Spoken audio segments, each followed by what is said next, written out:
4 months ago, I started a media bookcase build. I wanted a surround sound TV system, but also a better quality way to listen to my music. It was in many ways one of the trickiest projects I've ever started. And in today's video, I'm going to explain to you why I started it, what system I went for, and the challenges I faced along the way.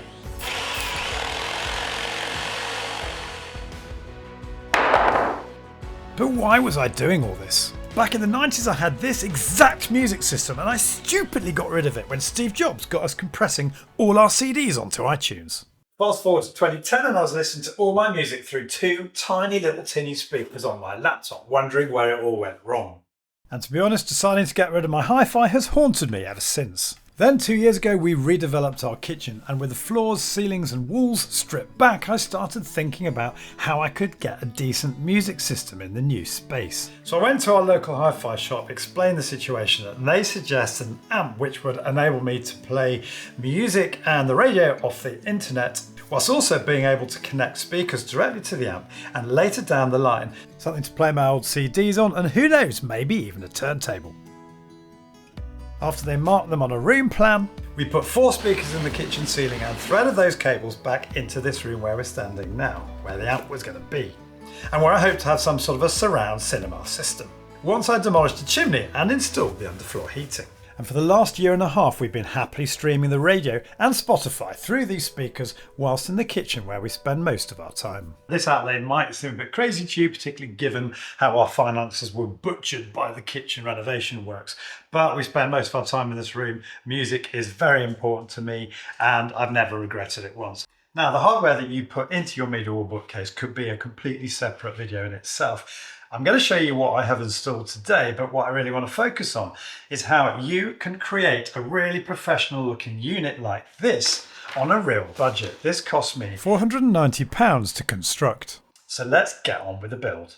As with so many of my projects, this one started with a trawl of the internet, and this bookcase stood out as the proportions would work well in the tight space I had available. More on that in a minute, and the speaker layout was similar to what I had in mind. I'm not going to bore you too much about the cabling because this is basically a bookcase build, but it is something you need to think about, and my issue was all the internet and stuff was in the cupboard under the stairs here, and the bookcase was going there, and I couldn't get the cabling around the floor because there wasn't space for it. I needed a couple of new Cat 6 feeds for the amp and the TV. Yes, they both have wireless, but wired is always better. Our FreeSat stopped working, don't really miss it, but I'd be crazy not to put a couple of new coax cables in just in case. I needed 2 new speaker cables for the ceiling speakers above our heads. Again, not ideal placement, but needs must. Cutting the holes was emotional. I should have done this when the ceiling was down as part of the kitchen works.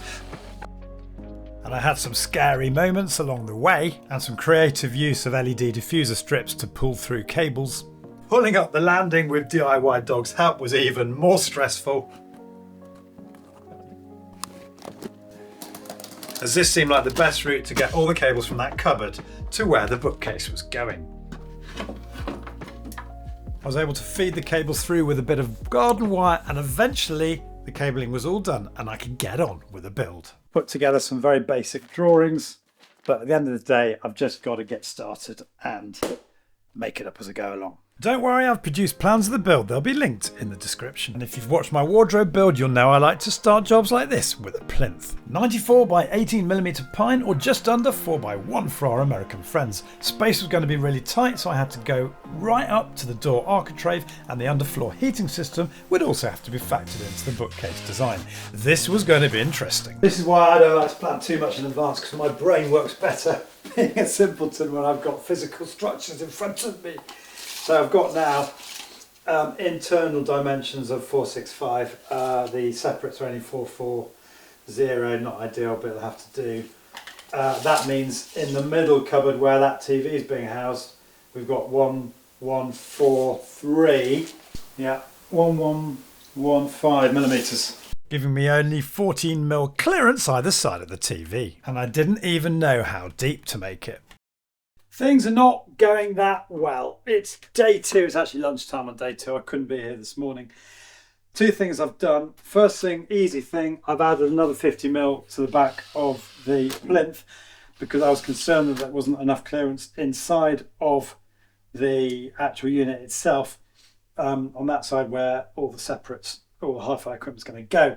That's the easy thing. The difficult thing is I've been scratching my head to work out how I'm going to construct the media bookcase. Typically, you'd build your cupboard at the bottom and then you'd put a shelf system above. I don't want to do it that way. Still haven't quite worked out why. There's a good reason for this coming up in a minute. But basically, I want to make it with a complete unit that incorporates the bookshelf part of it.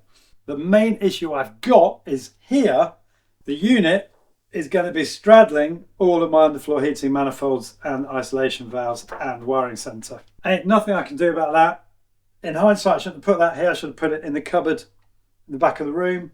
Didn't know how big it was going to be at the time. Didn't know I could fit it in that cupboard. Might have given me some problems with all the pipe work coming across the threshold for the doorway, cracking concrete and all that sort of stuff.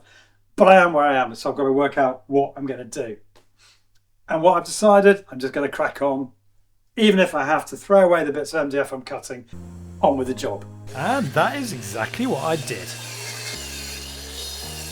First cut of the job. I bought 3 sheets of 18mm MDF for the sides, base and top of each carcass, with a straightforward design where there was no underfloor heating behind, but a bit more funky where there was. Most of the cuts were made with my Erbauer track saw. And here's a first Charlie White using a pocket hole jig to put the carcasses together.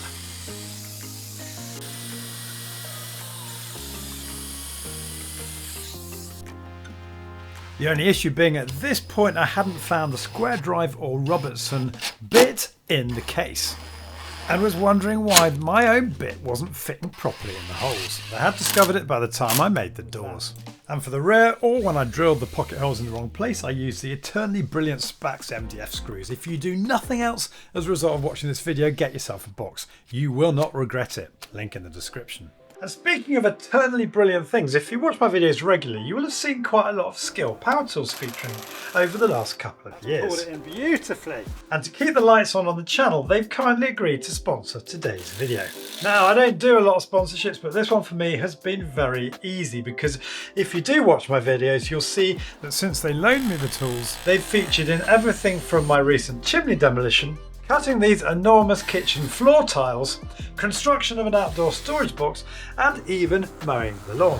And at the very basic level of necessity, these light but powerful impact and drill drivers are my go-to tools for day-to-day DIY, as you'll have repeatedly seen. Pruning chainsaw that has its own oil reservoir, love that. Multi-material or mini circular saw as I like to call it, jigsaw. For me, the sweet spot is a range of tools working on one battery system, and on the more powerful 36-volt battery system, this beast of a chainsaw, that are affordable whilst up to the challenge of pretty hardcore DIY. And as far as I'm concerned, Skill have nailed it with these. And check out the links below the video to Screwfix and Tool Nation where you can buy these tools. Back to the build. The carcasses were put together in the room itself. A kitchen plate made the radius for the water main stopcock cut out, and this wedge had to go so I could fit the first unit up against a hot water pipe. And this OSB brace gave the carcasses some rigidity so I could move them around before putting the backs on, which are 12mm MDF. Right, I've got one carcass in. I'm reasonably pleased with everything, and I think now is the time to secure the plinth down. I'm not going to screw it down because I've got underfloor heating pipes under here. It doesn't really need securing particularly well because it's not going anywhere once the carcasses are on top, so I'm going to use my hot melt glue gun just to put a few bits around to keep it in position. Next up, I cut a hole in the back of the central unit for the TV and for the socket boxes. Oops! It was on with the back of the central unit and more of those brilliant Spax screws, and I could lift the central unit into place. I had these units out so many times, and here I'm trimming off more from the back to make the pipework for the water main stopcock easy to maintain. If you're wondering whether to glue these things together, don't. I've had to take them apart so many times already on this job, and I've just realised, having got it together for the final time, that I haven't cut the back boxes in for this unit and also this one over here. And the back of the carcass here is going to need bringing forward a bit to make way for it. And this back box was to house the terminals for an extension to the lighting circuit, which was having to be moved to the other side of the doorway. I wanted these to be accessible. And in case you're wondering why I didn't construct this bookcase unit the usual way with a separate bookcase sitting on the bottom cupboards, this was because we have no back to the bottom section, as you can see here. In order to make sure the underfloor heating manifolds are accessible from within the cupboard, it would have been very difficult to construct the individual cupboards without the strength they're getting in my design from the bookcase section of the unit. But with the carcasses now finally where I wanted them, I could screw them down to the plinth using another favourite of mine, Lost Tight screws. So good because the head is literally so minimal you hardly need to fill. Notice how the base of the plinth projects in front of the sides. This is to accommodate a fascia which will hide the edges of the carcasses. Created a recess because I'm screwing the TV bracket to the original bit of MDF I put in when I temporarily sort of did this mock-up just to get our telly back in. And now what I'm doing, screwing a bit of wood in just to sort of finish it off nicely. Probably could say I'm a bit mad doing this, but it turned out to be quite handy keeping the cables out of the recess. More on that in a minute. There are so many things to think about on this build. One of them was I wanted some sort of lighting feature in the top shelf, and one of my Discord members who works for Home Assistant had kindly sent me a WLED strip light that he'd built and which can be integrated into Home Assistant. I had some LED aluminium channels left over from the kitchen refurb, so I cut some slits in the front of the carcasses so I could add one long continuous channel spanning all three units, and I glued in a little block just to hold the channel in place. I'm fast forwarding a bit now, but this gives you an idea what we're talking about. You can see that when the fascia goes up against it, that is a precise cut to make sure that the front of the strip doesn't touch the front of the fascia, so that was actually necessary. You can get profiles with the 45-degree angle built in, but as I had this left over from the kitchen lighting, I thought I'd use it. And you can get some pretty bonkers results with this setup, as we'll see later. Another job I needed to do was move my Unify Wi-Fi access point from the suboptimal vertical position it had temporarily been in under the TV to a new position on the ceiling. I've done a video on my Wi-Fi setup, there's a link on screen now. The joist was in the way of the new cable run, so I cut a slit across the joist with my multi-tool and then threaded the Ethernet cable through a new hole drilled in the ceiling. The slit was then filled with Tetrion and when sanded formed an invisible repair. As the job progressed, the cabling was constantly on my mind. I'm getting myself in a bit of a mess here. I've got cables everywhere. I'm threading everything through into the terminal sockets where they need to go. Clearly I haven't even painted the carcasses yet. It will be much better if you get all your carcasses primed and gloss satined, whatever you're going to do with them before you put them in. But do you know what? I'm so broken with the process of taking them in, out, cutting them down, adjusting them, adapting them. I'm not doing that now. I want to get this built and I'll prime and paint it when it's in. My bad, but that's the way I am. I needed to cut holes in the back of the carcasses for the socket boxes for the left and right cupboards. I still hadn't finalised the placement of the various bits of kit, but by now I had bought a budget turntable and CD transport, so I needed a double socket in the left cupboard, and I decided to put the amp on the countertop on the right cupboard to get around any ventilation and remote control issues I might have if they were in the cupboard. So I cut these out with my multi-tool reasonably close to the countertop as I wanted the sockets to be hidden behind the separates. And so you know I bought this stuff from Screwfix and this from Soho Lighting and eBay to hopefully deal with most of my needs on the cabling and electrical front. More on that in a bit. I needed a countertop, clearly, and I found another moisture-resistant sheet of 18mm MDF in the garage left over from the bedroom wardrobe build. I was originally thinking of something more sophisticated like birch ply, but actually, in the interest of saving money, I thought this would do the job fine. I'd been obsessing about having ample access to service the underfloor heating manifolds, and so the full height design of the units worked quite well, as the plan was to make a countertop that could be removable, i.e. slotted in around the units. And so to support it at the back I screwed in these battens. I then lined up the countertop and marked and cut the slits where the countertop would slide in between each carcass. I then cut the slits out ready to slide the countertop into place. I was a bit worried the top might sag here, you know what MDF is like. So I bought this 6mm metal band, treated it with neutral rust to get rid of the rust. Then I made cutouts in the front of each carcass and glued the metal band across all three units.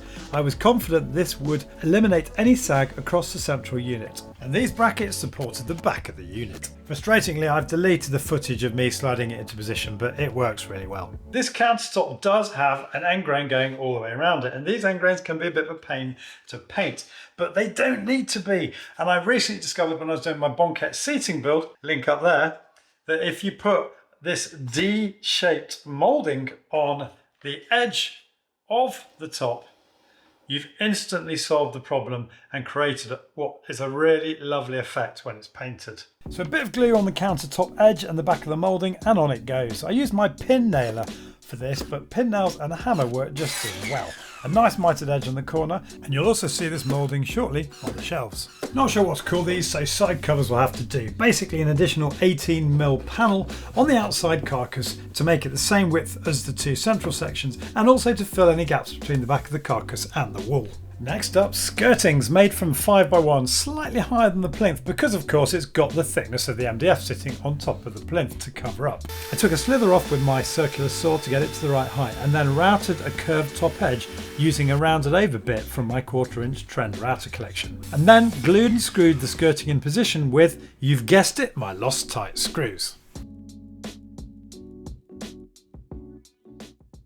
Next up, I had to think about speaker placement, and as you're sat in your home cinema with your typical placement of 3 speakers in front of you, there's a science to the angle at which the left and right speakers should be placed at. I thought it'd be quite clever to try and hide the speakers behind the telly, but the guys at Hi-Fi Gear quickly told me how catastrophic that would be for sound quality. I would actually need to move the left and right speakers as far away from the TV as I could to get to that ideal angle. And there's also the all-important central speaker to think about. Important because even with a Whizzy surround sound cinema system, if you've got somebody on the screen, it makes sense that their voice should be coming from where they are. Very important. Ideally you want to have the speakers as close to eye level as possible, but I was going to have to move the left and right ones up a bit because by now I decided to put my turntable on the countertop left hand side. So the turntable lid had given me a shelf height. I made these out of 18mm MDF again, and these would be fixed, so pocket holes were useful again in this corner where I couldn't get through to the other side, but the rest could be just screwed through from the other side of the carcass. Although the centre shelf above the TV is removable, and I used these nickel shelf supports and support sockets from my Mungry Direct that were left over from my bedroom wardrobe build. With top and bottom shelves in place, I could start on the in-wall speaker enclosures. Whoa, in-wall speakers I hear you say. Well, I need to explain. I bought these in-wall speakers from Monitor Audio, and without getting too technical because I will get it wrong, they're purpose-built to be enclosed because they give better detail and clarity than say a standalone speaker sat in a bookshelf. But also they have a high pass filter, which means all the bass goes directly to my big subwoofer on the ground. Again, rather than say having a standalone speaker, which is what they call ported, i.e. there are holes in the back to deal with the bass, which could get muffled if it's stuck in a bookcase. So I had to build an enclosure for each speaker. Starting with the left and right, I cut out a hole using the template, then made the enclosure out of 18mm MDF. It was out with that pocket hole jig again for hidden screws, wouldn't be needing to fill these holes. Random orbit sander for the edges, get one if you haven't already got one, you will need it. Next up, I bought some insulation panels on Amazon, which I thought would be perfect with their self-adhesive on the back, and cut these to size to go inside each speaker box. Stick that down. Not going to bother priming it. Hate painting, I've got enough painting to do as it is. Okay, that's good. Now that gives me a reference point for the back, and I can pocket all that into place. Charmed since I found the bit for it in the box.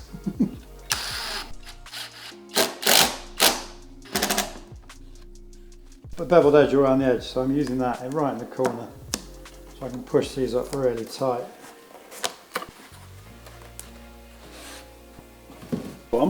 I'm just going to mark where it needs to go on here and stick it on. Devilish cunning idea. This is already in situ. I'm just going to peel that off. I think I'm making this up as I go along. There's probably AV people countrywide laughing at this, but I'm pretty pleased with it though, to be honest with you. Up it goes, I've got myself a fully insulated speaker box. And I'm just fixing it in place in a few points with my little Loctite screws.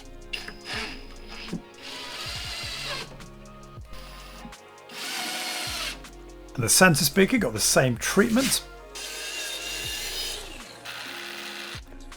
Battens went around the back to support the lid of the box, if you like. I think I found a new friend in this glue gun. Mitre bond is really hard to use on MDF end grain, but this stuff is absolutely fantastic. Touch it into position, and that's it. Walk away, leave it. In case you're wondering why I'm building a box at the back of here. Oh, that was hot. The reason is because I am insulating the inside of the box. If I hadn't done this, I'd had a big box, I would have had more material to use to insulate. So I'm just keeping it small so I don't have to buy too many packs of the stuff. And as I found out, it gives you some really valuable space to hide and route cabling. A little bit more gluing to fix the box in position, and then it was in with more of that insulation. Now, if you're eagle-eyed, you'll have noticed that the television recess has got bigger. Here's me to explain why. Oh, one of the reasons this job's taken so long yesterday was all about fixing this. It was sloping down too much. Today is another issue because I noticed last night that with the telly sloped down, you can see behind, which isn't great. And the reason for that is because I've had to bring the speaker box forward because you don't want any obstructions around your speakers. I was planning to inset my speakers like this, but the guys at Hi-Fi Gear said that was not a good idea. And I thought of angling them, but then decided this would mess with the aesthetic. There's nothing I can do about this because I've got the countertop there. But what it has meant is it's brought telly forward and you can see the gubbins behind you. You don't want to be walking past all the time to see that. So I think what I'm going to have to do today is raise the telly up so that it can pivot in and out of this box. And we've ended up with the TV this high, partly because the countertop had to be high enough for easy servicing of the underfloor heating manifolds, but also because we've got the central speaker below it now. But I don't think I'm going to be very happy living with that, so I'm going to have to take the telly off, cut a bigger recess behind. Stupidly, I didn't make the recess long enough, wide enough, high enough, whatever, and adjust everything. It needs to go up by about 70mm. Somebody said early on in the process, I think it was in the community forum on YouTube, don't hate having a TV which is above eye line. Can't do anything about that, but my point is it's far enough away that if it's sloped down, it shouldn't be a problem and it should be pretty comfortable looking at it. We've been living with it for this long and it's been fine, so that's what I'm going to have to do. So, using my spirit level as a track guide and my cunning little multi-material saw, I cut out an enlarged hole. A little bit of multi-tooling and that extra bit of the panel was out. Thank God. And that has slightly cut through that cable, but I'm replacing that. Replacing the left-hand speaker cable because it wasn't long enough. That is a bit of a result. Okay, we're done. God for that. I'm so pleased I did that. The angle is more than sufficient to direct it down to the telly. Suddenly it looks like it's meant to be in this unit rather than stuck outside on the front of it. Now, fascias hide the end grain, but they don't need to be sophisticated and routed like the ones I did here for our fitted wardrobes. Although actually they should have been pine like this. But never mind, I went with a more contemporary look and I wanted to use up some of the old MDF offcuts left over from the Carcasses. Never thought I'd see myself using glue again on this project, but I think this does need gluing. And you know what's going to happen, sod's law, I have to take it off for some reason. Oh, ye of little faith, Charlie. Actually, you didn't. But as usual, there are other things going wrong instead. Oops, it's come straight through the top. The rest of the panel was screwed into place without too much incident. I used a glue gun to glue these fascias on down here, and I'm not very pleased, it's left a bit of a gap. So for the top ones, I'm going back to my trusty tongue-tight screws, or lost-type screws, or whatever they're called. And I've pre-drilled some holes, glued the fascia. That really pulls in. Got some more of that moulding to go on the edge of the last shelf. The shelves above and below the speakers. And a shelf I'd made to go in the cupboard for the CD player. More on that in a minute. I recessed the nails with a punch. I never seem to be able to get the pin nailer to drive them in far enough, no matter how much I fiddle with it. And then the boring job of filling all the holes. Bit worried about this MDF edge here on show. I should probably have used pine for this front bit, but what I'm doing instead just in case, is I'm covering it in wood filler. And I'll sand that, and that should nicely seal the grain of the MDF, and it's also sealed a bit of a gap I had here. Trim this fascia edge with my Japanese saw, a little bit of sanding, and this was ready for painting. Cabling. Now I wouldn't be doing my job properly in this video if I didn't point out a couple of things to you at this stage. Firstly, I've got 4 double sockets, and ideally I should have had 5. I'll come on to why in a bit, and luckily the 5th will be easy to install. So always install at least 1 more double socket than you think you're going to need. And secondly, you need some sort of an access panel or observation box for all your cabling. Here's why. When I moved those speakers away from the TV, that left one of the cables a little short. Without the void behind the bookcase, I would have struggled to add a new, longer cable. And for me, widening the TV recess was a godsend because it gave me access behind the central section so I could reroute that speaker cable. Just poking this all back up now just to tidy it up, make it sort of keep the cables out of the way. But I'm going to leave these screws unfilled so that in the future, should I need to do so, I can just undo the screws to access the cabling.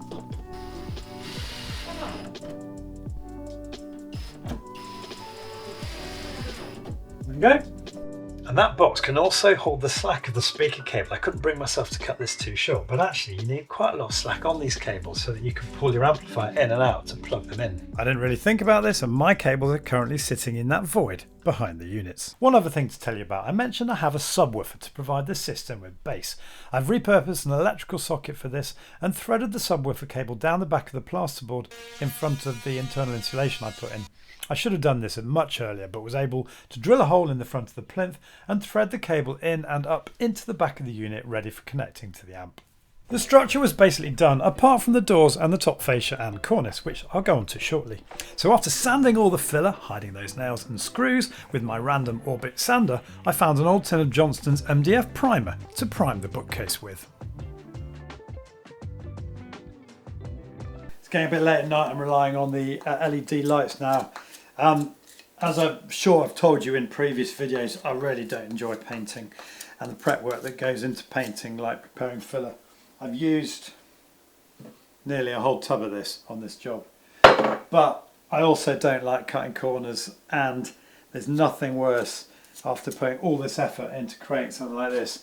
You put a final coat of paint on it and you see little cracks, marks, bad filling, bad finishing, bad joints everywhere. So much as I hate doing it, I am obsessing over the minute details, like filling these tiny little holes here, so that when we paint it, it'll all look like it's one seamless bit of wood. And the key with filling is to leave as little on the surface as possible. When you sand it, you don't spend hours sanding it off. Jagged bit here, that needs sanding off. But we're getting there. Right, although I've only just primed the unit, I'm going to have to get the LED panel in now. And here's my LED strip. The metal housing for it is in 2 pieces because it's not long enough. But I'll show you how that works in a minute. And this bit here needs to be cut. So what I'm going to do, you're probably familiar with how these work, but you've got these cut marks where you are allowed to cut. And here's one. And I'm just going to cut that there. With that done, I can peel off the self-adhesive on the back of the LED strip and start sticking it into the aluminium profile. Check, make sure it works. Whee! And then I pressed it into position and glued the small extension piece in with my hot melt glue gun. Made quite a lot of mistakes in this job, but I've just realised one that I don't need to make. I can't put one solid diffuser in. I've got to put individual ones in case I ever want to remove the LED strip. Cut individual diffusers for each section, which I'm just pressing in now before I put the front fascia on. Oh no, I haven't painted the back of the fascia. The tails of the LED strip are connected to a cable that goes down the gap between the end of the carcass and the wall and into the back of the right hand speaker box. There's a transformer that needs hiding and the WLED kit complete with aerial that Darren on my Discord channel kindly made up and 3D printed for me, with the aerial conveniently poking through into the area behind the TV. With the LED strip in, I could finally glue and screw the fascia up. Right, I want some coving to match this that I've got in the kitchen, and I found online, I think it's lamb's tongue. Found a company online called Timber Mouldings Direct. I'm just going to give them a quick shout out today because they turned around in 24 hours this. Very exciting because I'm now going to install them. Price was just over £50 including delivery for a 3 metre length. What I've done is I've done a 45-degree mark with my trusty combination square.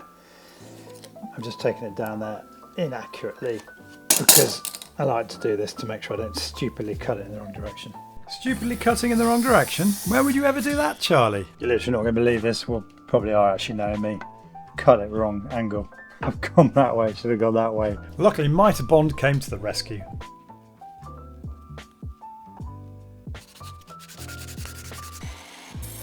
And 10 minutes later, I was recutting the cornice and fixing in place with the lost tight screws again, being careful to angle them away from the LED strip. And with that done, I could prime the cornice and cork the gap underneath.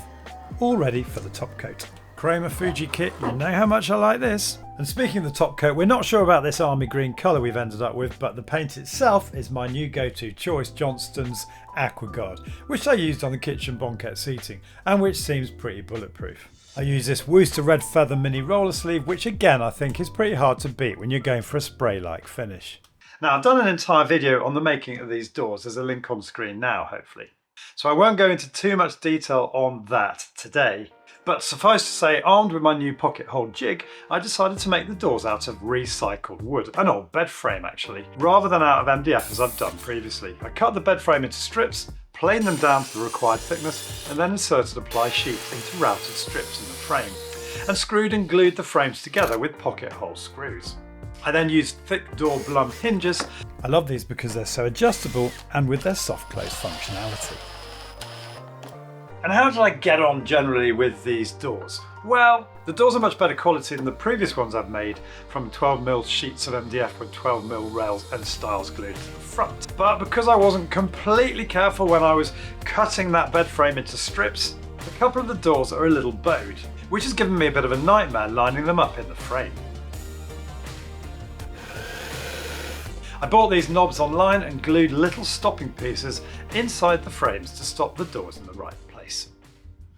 But overall, I'm pretty pleased. It was time to install the speakers, with these going in the ceiling and these in the bookcase. But first I had to sort out a little wiring issue. Right, I've got a gadget to show you might not have known existed. I've got two holes up in the ceiling there with two speaker cables coming out of them.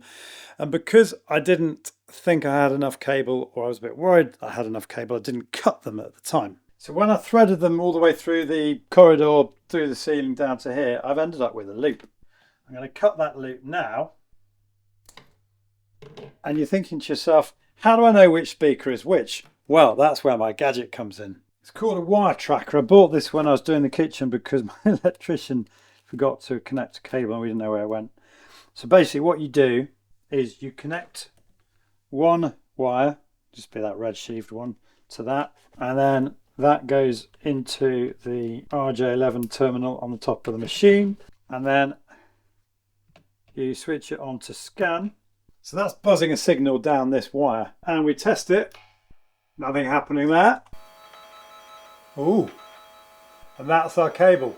The ceiling speakers have an integrated back box which helps to keep the sound where you want it in the room below rather than the rooms above. But I packed the void with rock wool as best I could before connecting up the first speaker. When in position you tighten the screws which open up clamps on the other side of the plasterboard. The second speaker was a little bit trickier as the clamps kept getting caught on stuff on the other side of the plasterboard. But I got there in the end. And then it was on to the in-wall speakers. There's my little box nicely insulated. You push the wires into these connectors and then clamp them in a similar way to the ceiling speakers. I wanted to paint my speaker grills black, and before doing that you've got to peel off the film on the back. Bought this spray paint. For best results use adhesion, promoter and primer. I think I might struggle with that with the tiny little holes on the speaker grills, but what I did in the end was use this wet and dry sandpaper to just roughen up and the surface a bit. So that's my token gesture to help the priming. And then it was on with the spray paint. A bit far away, I think. That's better. A few coats later and they were looking pretty good. At this point you reapply the second film that comes with the speaker in the box. Was this successful? No, it was an absolute disaster. That looks pretty rubbish, but check out the other side. Look at that. Crazy thing about that film is it ended up muffling the sound coming out of the speakers, so we basically had to peel it off. And that works absolutely fine, and I think it looks a lot better too.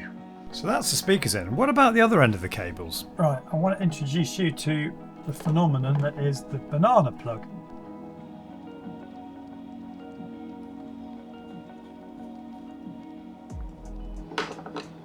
Crimp it in there, and then you just insert the cover. And that's ready to be plugged into the amp. I had a few sockets to install. First up, the socket for the subwoofer. Bought this modular socket and clicked it into the grid. I then inserted a blanking plate, followed by a brush outlet Euro module that I threaded the subwoofer cable through. But then I decided the brush module probably wasn't IP2X compliant. We're talking here about little fingers poking in behind it. So I drilled a hole in a blank plate I had spare, cut a slot with my Dremel and clicked that into place instead. Much safer. Then I had an antique brass blanking plate to click over the box housing the connectors for the light switch extension. Well, I think this looks pretty smart. I had a combi plate to go behind the amp and had to modify the single knockout box to get all those speaker cables through it. Right, I've lined up, I've measured, screw holes here, check that measurement, double checked it there, and now I'm going to screw this back box in position. Yeah, it's bang on. So all my cables are coming out where they need to, at the top of the cutout box. Now I can get everything terminated and get this socket in position. But once in place, I can screw the combi plate on and click in place the screwless faceplate. There we go. I've got two metal back boxes lined up here to coincide with, more or less, slightly missed up with this one, these 4 screws. That front plate, and then 2 coax plates and 2 Cat 5s, Cat 6s, which will fit nicely, hopefully, in there. And once I terminated the Cat 6 cable in the module, I ran a quick test with this kit I bought on Amazon just to check I hadn't got the wiring messed up, because that has happened in the past. I've got these 2 coax modules to click in place here. Crazy thing is we just haven't missed terrestrial TV, it's actually FreeSat because of streaming, so I haven't got around to putting these in yet, but must do that soon. The other thing I want to show you, I've drilled a hole in this top. Told you this was going to be useful space, and that means I can thread my HDMI lead into the back of the telly. Could even have had this for speakers, actually, to route speaker cables, and Ethernet. I've got this double socket behind the turntable, and also this one below the countertop, and I'm particularly pleased with the cable tidying, which I've used a bit of the underfloor heating pipe protector and improvised some brackets using this stuff, which is again a sort of cable clip tidying thing from the electrical trade. And for anyone saying, Charlie, you shouldn't have added those extra sockets, my electrician is literally coming around tomorrow. He'll be testing these circuits as part of the testing of all of the circuits from the kitchen extension for the issue of the Part P certificate, I think it's called. I've had this TV in and out so many times in this project as we needed to use it most evenings, but I could finally now screw the TV bracket properly to that original sheet of MDF that's been there since the start. I can't remember where I got the bracket, I think on Amazon. You did, Charlie. But it's really good because you can sort of tilt the TV, but also bring it in and out of the recess depending on exactly where we want it. Probably about there is probably about right. And remember I was saying at the start just how tight the space was. Look at that, I can scarcely get a finger in there. So there was a lot of debate, wasn't there, at the start about where I was going to put everything. But in the end, I've gone with turntable on the top. Had to be quite careful measuring the shelf so that the lid doesn't clash with it. The issue with the turntable was it only comes with a 1.2 metre cable. So I had to buy a Riga Phono Mini preamp, which enables me to connect a longer cable. More cost, but when you're in for a pound on these jobs, so that I can get the cable back over here to the amplifier. And in terms of the amplifier, as I think I said, I ended up putting it on the top, just less hassle. And fundamentally, it needs the ventilation, it needs the airflow around it. The amp does get quite hot, even when music's not playing, so I bought this Noctua fan, which keeps it lovely and cold. You can actually get dedicated fans like this, but mine was cheaper. That Phono Mini, that sits above the CD player. And the fan and the Phono Mini are one of the reasons that I am one double plug socket short and need to put another one below that one you've just seen underneath the countertop in the cupboard. Where to locate the CD player caused me quite a lot of issues as well, but in the end I put it in this cupboard on a little shelf, which has actually worked really well. And I had a load of CDs back from the 90s, and I've built this drawer for them to go on. To make the drawer, I routed a groove in some planks left over from the outdoor furniture build, and a piece of that ply I used for the doors. Glued and screwed it together, and I had a pair of heavy-duty ball-bearing drawer runners left over from the bedroom wardrobe build, which are double extension and perfect for this job. And 4 beveled strips in the base of the drawer keep the CDs in neat, orderly rows. And it's finally done! I'm not going to go into any detail on the sound setup because it's probably content for a whole nother video, but I found connecting all the speaker cables in a tight space a bit emotional. Again, it's another reason to have that space built in behind the unit and some sort of access panel so you can build in plenty of slack on your cables. Because there are enough options for this to get complicated, particularly if you can't see what you're plugging in. There's a Marantz setup wizard which guides you through connecting all the speakers to the system, and when you turn on the TV, the amp recognises that you've done that through, I think it's called the eARC HDMI connection functionality. This was a bit of a pain because I didn't realise you have to toggle eARC in both the TV and the amp before you can get it to automatically work, but now it's set up, it does work seamlessly, which stops you having the faff of having to change the mode every time you turn on the TV. I haven't decided what to put on this top shelf yet, but it is removable. The point being that by removing it, the light washes down behind the TV, which some of you might quite like. And special thanks go to Charlie at Hi-Fi Gear for coming over to help fine-tune my speaker setup. Hal, listen to me. Say as little as possible. Do you hear me? Okay. And to Darren, a patron and member of my Discord channel, for building me this brilliant WLED strip, which is open source, so loved by the tech community, especially Home Assistant enthusiasts, and with mine now integrated into my Home Assistant, there's another video to look out for. And I have to say something I didn't measure for, but these shelves were exactly the right depth for a record. And speaking of measuring, it was just as well I took the plinth right up to the edge of the door, because look how little space we've got either side of each separate. But this is another job tipped off the list. I hope you've found it useful, in fact given you some pointers for your job and show you a few things you definitely need and some mistakes to avoid. If you've enjoyed today's video, it'd be great if you could give it the thumbs up below. Details of everything I've talked about will, as usual, be in the description. You know what to click to access that. And you'll also now find there the plans and instructions for the build. And if you're new to my channel, it would mean so much to me to have you subscribe. You can do that by clicking on the link here. And don't forget to click the bell notification icon so you get notified of all my future uploads. Hopefully see you next week.